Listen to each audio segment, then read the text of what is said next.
जय हो श्री कृष्ण भगवान।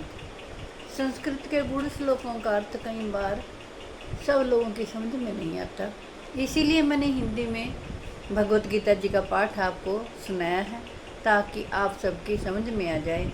भगवान श्री कृष्ण जी युद्ध भूमि कुरुक्षेत्र में अर्जुन को क्या गीता जी का ज्ञान दे रही हैं, प्रेम पूर्वक सुनिए।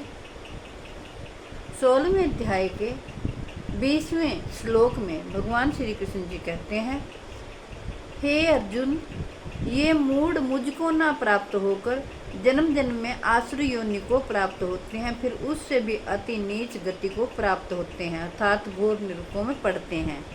काम, क्रोध तथा लोभ ये 3 प्रकार के नरक के द्वार आत्मा का नाश करने वाले अर्थात उसको अधोगति में ले जाने वाले हैं। एतव इन तीनों को त्याग देना चाहिए।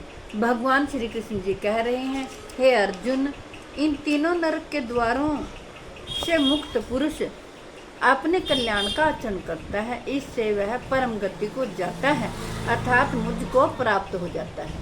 श्री कृष्ण भगवान अर्जुन से कहते हैं, जो पुरुष शास्त्र विधि को त्याग कर अपनी इच्छा से मन माना आचरण करता है, वह न सिद्धि को प्राप्त होता है, न परम गति को और न सुख को ही।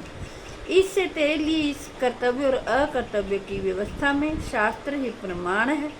ऐसा जानकर तू शास्त्र विधि से नियत कर्म करने के ही योग्य है। जय हो।